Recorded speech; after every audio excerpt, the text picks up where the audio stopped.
వినుకొండ నియోజకవర్గ జనసేన పార్టీ సమన్వయకర్త కొంజేటి నాగశ్రీను రాయల్ ఆధ్వర్యంలో వినుకొండ పట్టణంలో గల శ్మశాన వాటికలు ఎన్ని, వాటికి కేటాయించిన స్థల వివరాలను తెలియజేయగలరు అని సమాచార హక్కు చట్టం ద్వారా తెలియజేయగలరని వినుకొండ ఎంఆర్ఓకి మరియు వినుకొండ మున్సిపల్ మేనేజర్ కి ఇవ్వటం జరిగిందని అధికారులు స్పందిస్తూ వారి రికార్డులో ఉన్న సమాచారాన్ని తెలియజేస్తామని తెలపటం జరిగిందన్నారు. అనంతరం నాగశ్రీను రాయల్ మాట్లాడుతూ వినుకొండ పట్టణంలో శ్మశానం విషయంలో పట్టణ ప్రజలు బాగా ఇబ్బందులు ఎదుర్కొంటున్నారని, తన దృష్టికి వచ్చిన విషయాన్ని అధికారుల దృష్టికి తీసుకువచ్చిన అన్యాక్రాంతమైన శ్మశాన వాటికల స్థలాన్ని ప్రభుత్వం పరిశీలించి ఆక్రమించిన స్థలాన్ని తిరిగి శ్మశాన వాటికకు కేటాయించి సరైన సదుపాయాలు కల్పించాలని కోరారు. ఈ సమస్యను గౌరవ శాసనసభ్యులు జీవి ఆంజనేయుల దృష్టికి మరియు ఆర్డీఓ దృష్టికి తీసుకువెళ్లటం జరిగిందని, శ్మశాన వాటిక కోసం ప్రభుత్వ స్థలాన్ని పరిశీలించి ఎవరైనా దాతలు స్థలాన్ని ఇవ్వడానికి ముందుకు వస్తే శ్మశాన వాటికకు నిధులు కేటాయించి ప్రజలు ఎదుర్కొంటున్న సమస్యకు పరిష్కారం చూపే విధంగా కృషి చేస్తామని తెలిపారు.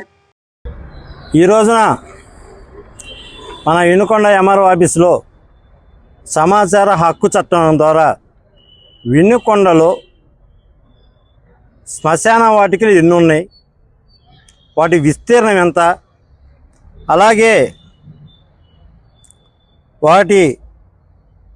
వాటి యొక్క 1B అడంగులు ఇవన్నీ కూడా సమాచార హక్కు చట్టం ప్రకారం ఎంఆర్ఓ గారికి ఇవ్వడం జరిగింది.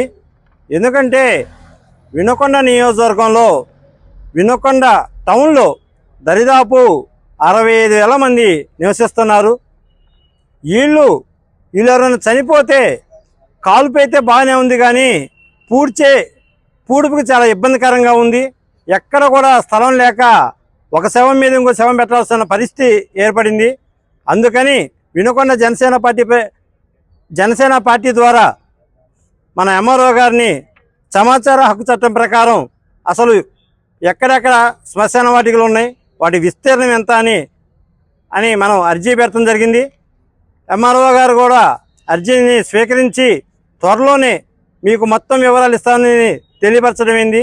అలాగనే మన ఎమ్మెల్యే జీవి ఆంజనేయులు గారు, మన ఆర్డీఓ మేడం గారు ఇద్దరికి కూడా మనం వినుకొండలో శ్మశాన వాటి యొక్క ప్రాధాన్యత కూడా చెప్పడం జరిగింది.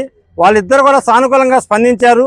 ఎక్కడైనా తాతలు ఉంటే శ్మశాన వాటికి ఇచ్చేవాళ్ళు ఉంటే ముందర రావాలని కూడా వాళ్ళిద్దరు కోరారు.